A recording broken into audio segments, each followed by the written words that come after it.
If you are a digital artist, I'm sure you've heard of Twitter artists with incredibly numeric usernames who are absolute gods at digital art.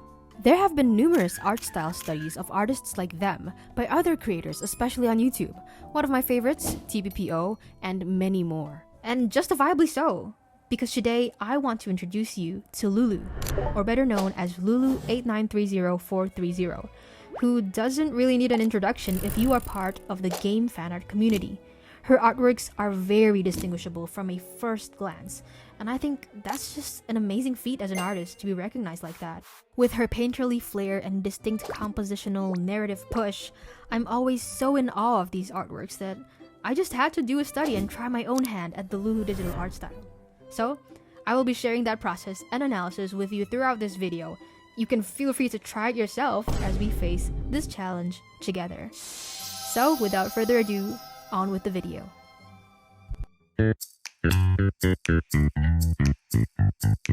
Okay, so first thing you're gonna do is you're gonna take your iPad, you're gonna clean it up because I know some of you have nasty screens out there, and using the Freeform app, I'm going to try to insert the references of Lulu's art. So once I figured that out, we can now analyze each of these artworks. And immediately you can tell there is a pattern to her artworks. You see the composition here and how the characters are framed in such a way that catches your attention and directs your eye to where they want you to see. Like this Nuvolette and Farina art, you will see them first, and then you will see how Nuvolette is looking to the side and see that there are background characters way up there that are lit ever so slightly that you can recognize who they are. Same goes for this Diluc and Jean art as well. The two are very clearly the focus of this drawing. But again, the characters show up in what seems to be the golden ratio and pushes the narrative. Same goes here. She always adds high contrast from context clues and colors to show the difference from the foreground characters and the background. After observing and contemplating, here I am on Procreate and deciding that I am going to try and draw a fan art of Witch Hat Atelier in the style of Lulu. So now we begin to sketch.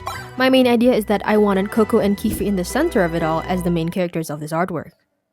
An important thing I put in the background is a perspective grid because I'm sure that will come in handy in deciding a foreground versus background sizing comparison. And the other thing is light versus dark placements, because another easy way to contrast the foreground versus background elements is values. Which ones are darker and which ones are lighter. Once I've felt satisfied with the sketch, I am going to observe Lulu's line art technique here. She does really thin, really small line art that is barely discernible. So to mimic this effect, I'm going to draw my line art normally with a thin brush, and then I'm going to lower the opacity and set it to overlay mode. By the way, you can get this brush I'm using for free. It's by Jingsketch, an awesome artist who posts resources on their page. I will put the link in my description. So next up, you will see me posing my hand to use as reference to draw Kiefer's hand. I especially didn't want to cut out this part of the footage because I love seeing processes where artists use their own body to reference anatomy in their drawing. I don't know about you guys, but I think there's something very human about it. It's like you're indirectly leaving a part of yourself in your creation. Because you know, people move differently, people pose differently, so whatever you create using your own reference, it will be almost 100% original, and I love that. And apparently while editing me was busy yapping about artistic values, drawing me was busy gushing about Kiefer's physique in the references. Listen to me. I can't even keep a straight face while I do this, guy. I mean, you can't blame me, okay? He looks like that, and he looks way buffer than the original manga, so it is justifiable. Anyway, I am now mapping out my colors. I am thinking a very warm hue and kind of soft, comfortable vibe for this drawing would go really well, so I am not exactly color picking, but I'm referencing this Nilu art by Lulu. Because you see, the light and shadows are very prominent in this cloth texture in Nilu's outfit. I'm going to reference that especially in the folds and wrinkles for Coco's dress here.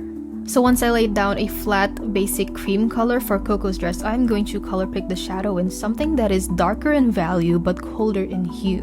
In simpler terms, I'm sure you've all heard it's pull down on the color picker for value and shift the hue for tone. A little hack is also to utilize the sliders of the RGB levels in your drawing app. Like in Procreate, you can just slide the blue to make it colder and slide the red to make it warmer. So when blocking the shading, I use a soft airbrush to make sure that It's very soft at first, but then I define the folds using a medium hard brush where I think there will be folds or creases that will not catch the light as much as the flatter parts. Here's a piece of advice that really upped my lighting game in art. Like this Nilu artwork here, she is very clearly lit by the sun, so that sunlight bounces off of the wall behind her and into the shadows so that the shadows are a little bit warm or yellowish. Meanwhile, while I'm drawing about someone in an enclosed space at night, I'm going to make sure that the tint of blue from moonlight is going to reflect in their shadows as well. Now when it comes to skin rendering, I noticed that Lulu always has a faint tint of blush like anime but more painterly, so I'm going to incorporate that as well, along with the fact that she just doesn't draw eyes. It's definitely a stylistic choice because she can clearly draw human anatomy very well, so what it does is make her art very recognizable. In the hair department, I think Lulu uses a very clever mix of anime and semi-realism rendering, so I'm going to copy that with the little H-shaped ridges but also keep it still soft and streaky so that I can maintain that semi-realism feel. So as I'm rendering, I'm realizing that my drawing isn't very Lulu. I thought that I was definitely missing something and I couldn't exactly pinpoint what. And then I realized I forgot that other than the fact that they don't have faces and there are background characters, Lulu's rendering is very detailed. Also, the atmospheric and reflected light is sometimes very exaggerated in order to show the silhouette of the characters, such as this Cafe and Al-Haytham artwork by Lulu. So I went back, off camera, to work on this artwork until I am finally satisfied and think that it is worthy enough to be called a Lulu art style study. So, without further ado, here it is. I didn't get to record it, but I did take the liberty of putting in the 3 little kiddos in the back. With Tetia smiling, Riche just peeking from the bottom there, and Agate is way up there, probably observing in that critical stare that Agate does due to her immense talent. Meanwhile, in the foreground, Kifri is saying to Coco, "Hey, it's late. Stop practicing magic alone in the dark like this." So that's the story of this artwork. I'm overall pretty proud of this. If I could improve something though, I think I would still need to work on that sheer amount of detailed rendering that Lulu has in her character art, but overall that's pretty much it.